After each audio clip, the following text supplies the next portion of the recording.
Good afternoon, everyone. Welcome to Stoke's first Sustainability Symposium. Thank you for taking the time out of your busy schedules to join us today as we discuss this critical and current topic. Today, you will be hearing from our Sustainability Committee, our supply chain team, and some of our guests on what they are doing in the area of sustainability. I will now hand you over to our HSSE manager, Mr. Michael Shan, who will deliver our opening remarks. Thank you, Anna Maria, and welcome all to Stoke Trinidad and Tobago's first Sustainability Symposium.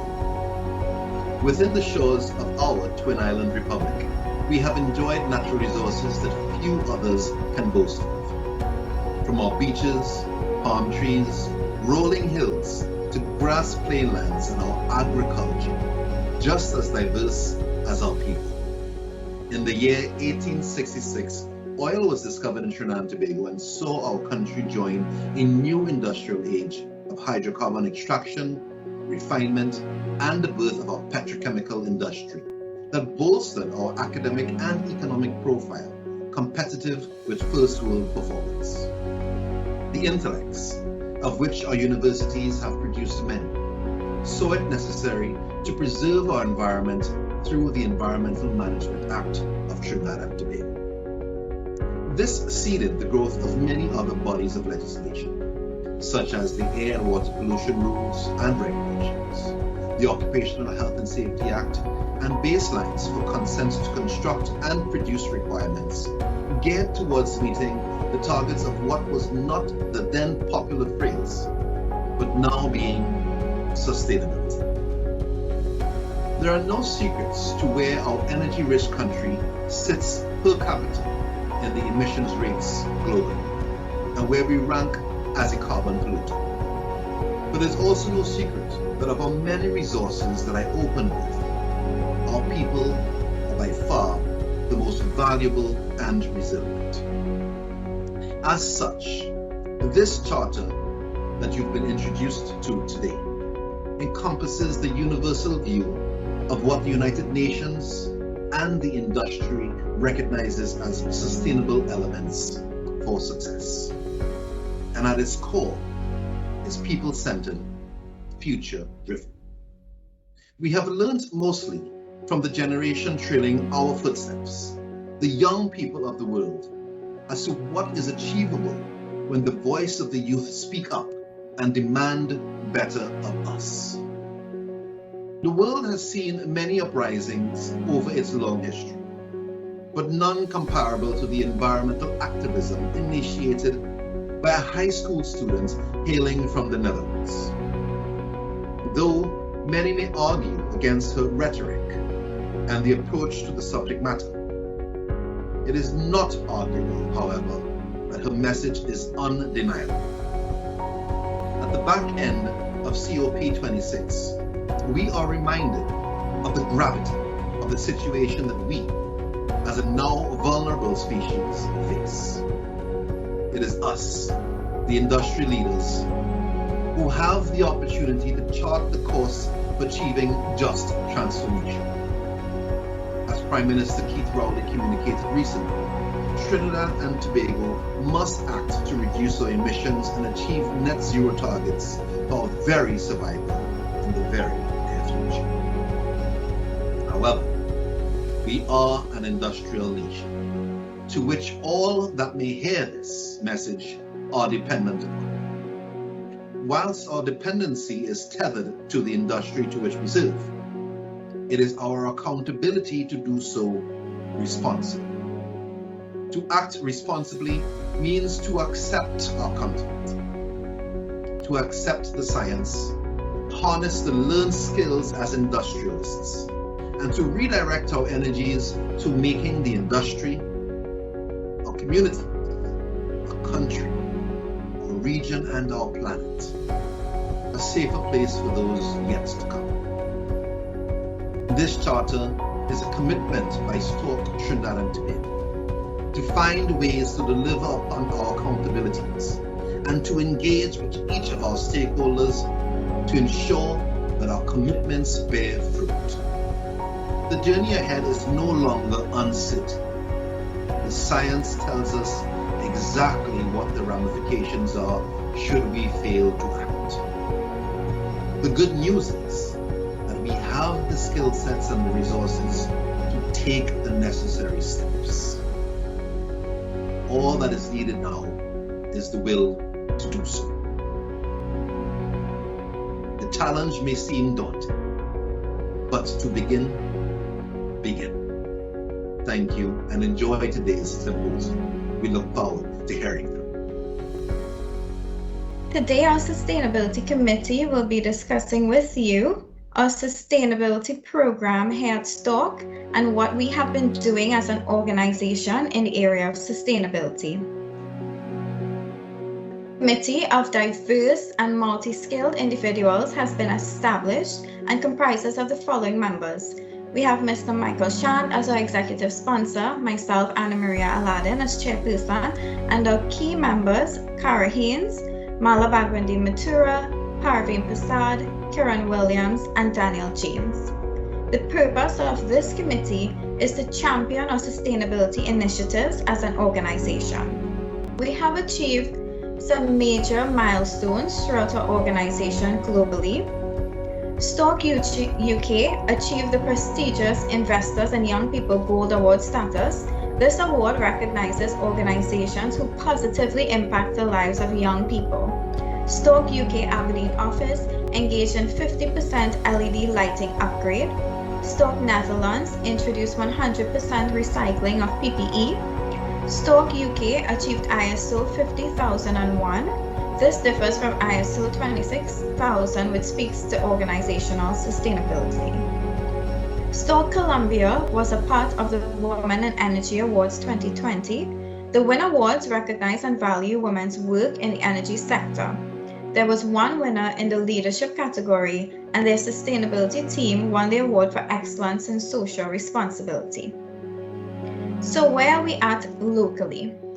In order to achieve our sustainability goals as an organization, we have developed a sustainability charter.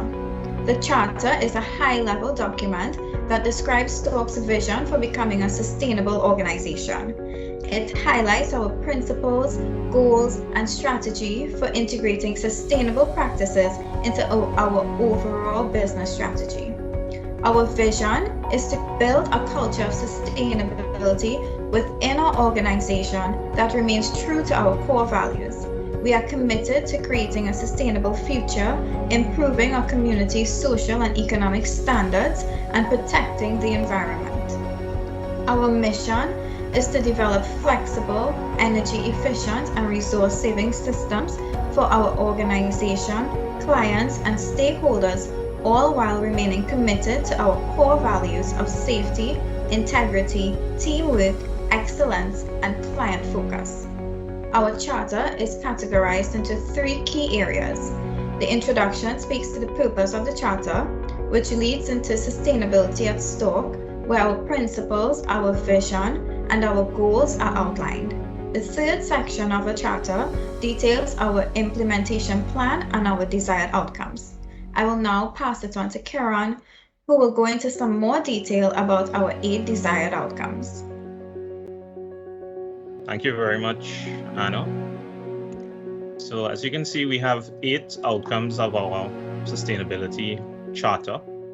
First being diversity, 2nd, employee engagement, 3rd, natural resource consumption, 4th, health and wellness, 5th, innovation, 6th, materials and waste, 7th, haulage, and 8th, profitability.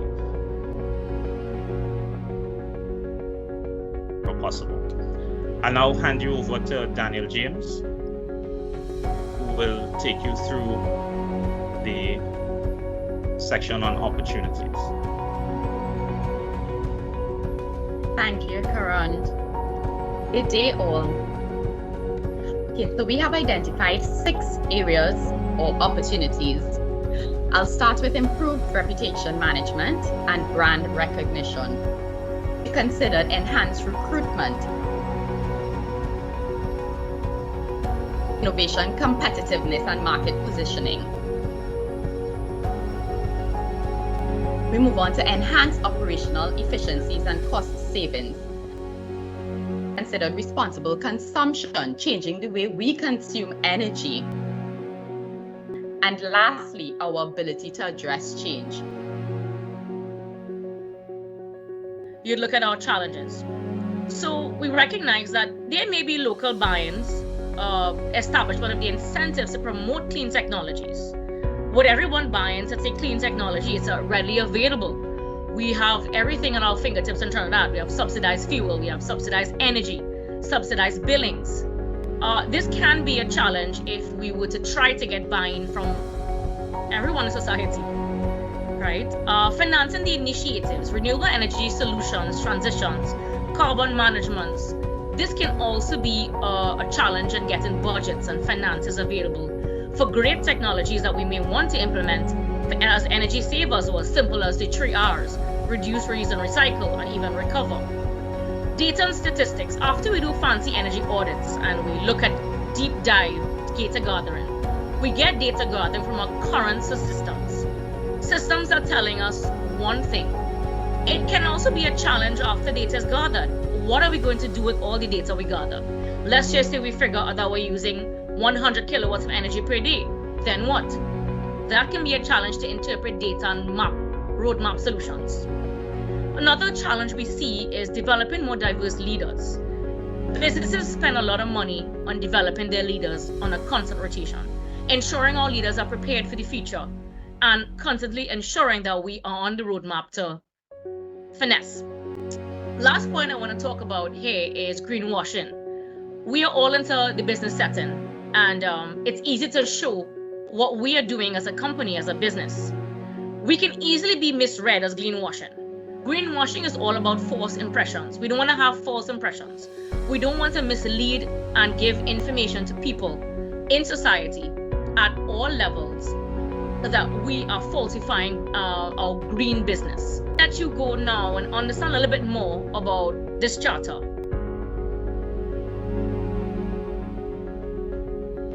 Now, under implementation, the first tool that we have available to collect data is the carbon footprint calculator. And this really is our first step on our journey, which will allow us to understand where we are to make educated steps going forward. And we are very excited about what this tool will teach us. So as I said, the Store Carbon Footprint Calculator is a tool that was developed to collect data from the different consumables that generate greenhouse gas emissions, all with the aim of determining the carbon footprint of the organization.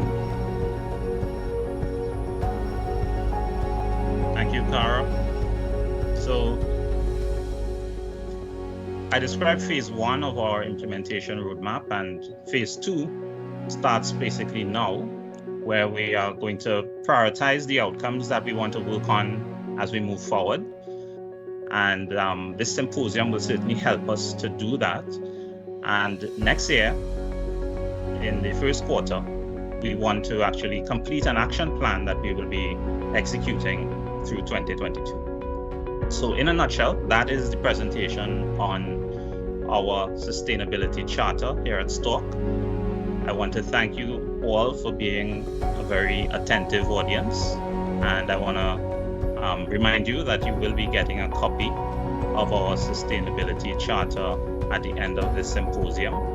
And to just end off by saying sustainability in business is good business. Thank you very much.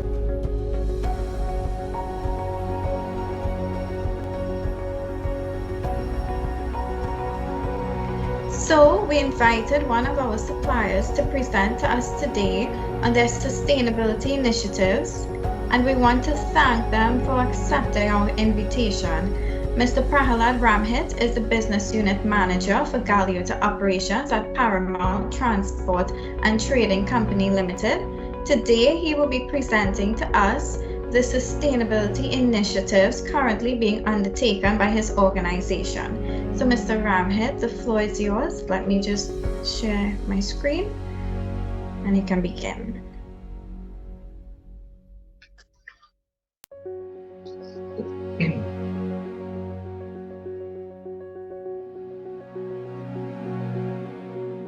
So good afternoon, everyone. I trust that everybody is in good health.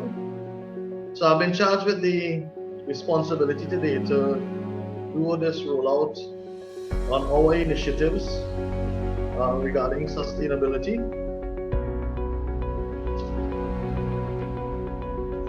This presentation will cover 5 essential areas: the introduction, impacts and concerns, our current initiatives and strategies, future initiatives, and a brief conclusion. The introduction.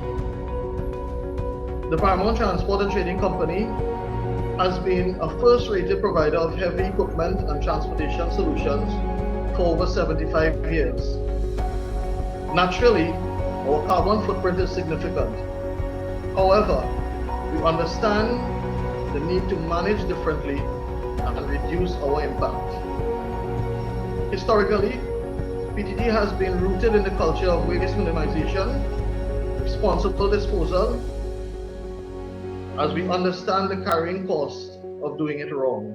As a corporation, as a corporate organization, we no longer have a choice in accepting the degradation to our environment. We, in turn, partner with all corporate entities to ensure that there is a sustainable future for many generations to come. The time for change is now. Any thoughts on the program so far? Yeah, hi, afternoon. This is Dwight Mahavir from Demas.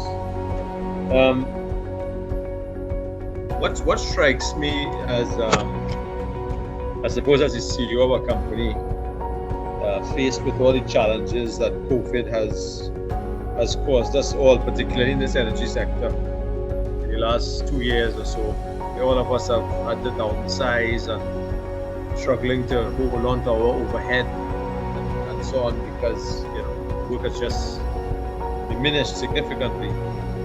What I find admirable is that you guys have been able to, in 2021, put together all of this thinking and structure on sustainability. That for me, as I listen to you all, I think to myself, how do I get a team to actually do all of this? I've just, had to been forced to lay off people and so on, and hear these guys putting together some very valuable information and structure towards the sustainability, So, I mean, we do, of course, have our own system, but nothing as structured and comprehensive as what you're doing. So I just wanted to commend you on that. I find it quite admirable, particularly in this environment, that you're doing what you're doing. So congratulations. Yeah, I just want to echo what Mr. Mario also said, but I thought it was also good that in the challenges in the early part of the presentation, you all mentioned 2 of the challenges as developing more diverse leaders and greenwashing. And I think that those 2 points are not often documented or put in black and white when you identify the challenges that you face. And I thought that was good that you have it there in bold. So apart from everything else Mr. Mario said, great. Thank you to our stakeholders for your active participation in today's symposium, specifically during our breakout sessions. It's important to us that we understand what the world looks like through your lenses as it relates to sustainability. Today, we focused on 8 specific areas: employee engagement, health and wellness, diversity with a special emphasis on those who are otherwise able, innovation, materials and waste, haulage, natural resource consumption, and of course, profitability. With that being said, there's a very strong takeaway that you must gain from this program. We shall be revising our pre-qualification program. What does that mean? It means that the elements of our health, safety, security, environmental program, quality assurance, and quality control fiscal, insurance, and otherwise other normal supply chain management pre-qualifications to work with stock will now include elements of sustainability. Now we recognize that in fact one hat does not fit all. Our efforts are geared towards making sure that you remain whole. Today's symposium, for example, is an effort to make sure that we work together to ensure that your understanding of our vision, our actions, or what is expected of you are all retained well. Through our supply chain management team and with support of my health, safety, security, and environmental organization, we will be engaging with you, sharing more of what sustainability means to us and certainly what is expected of you. We'll work together to help you build your programs so that the offerings that we have for our clients and you working with us are symbiotically unison. Again, thank you. Today's session really focused on ensuring that together we have a path that is clear. Now, though the journey ahead to us will be winding, a learning, the end goal is certainly through a prism of clarity. The world needs our engagement. The future is depending on our actions. And I believe in my heart of hearts that together we will find a way to chart a course towards profitability, our natural resource consumption, the way we haul, the way we manage our materials and waste, our innovative practices, our engagement with diversity, the health and wellness of our people, and the engagement of our employees will be done in such a way that tomorrow's will be promised.